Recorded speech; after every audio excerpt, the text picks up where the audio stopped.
Hello YouTube viewers, thank you so much for tuning in, and today I would like to share with you the empty living room in the gigantic dollhouse. And I hate to have to take off that wallpaper. That wallpaper was actually copies that I made from a blue stencil. So those flowers that you see, that pattern, that was just one sheet. It was a stencil, and I got it, I think, from the Dollar Tree, where you get the autocollants from.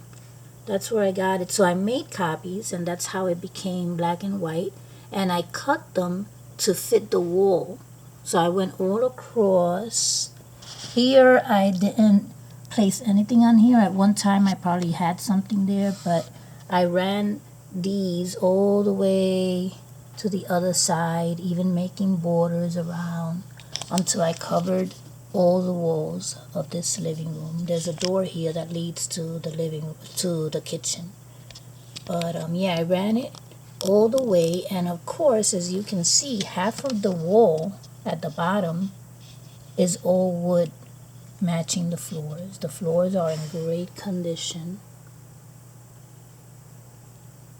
There were a few creations that I made in here, and I placed a placemat on here as a rug, as a different flooring.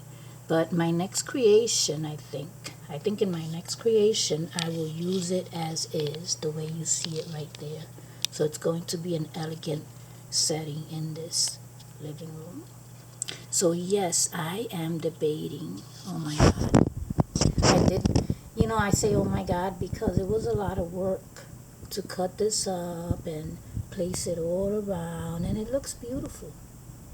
But in order for me to bring you different creations, I'm going to have to remove that. I don't want to bore you with the same wallpaper. You know what I mean? Different creations, same wallpaper, you're going to get bored. So I am going to have to redo this.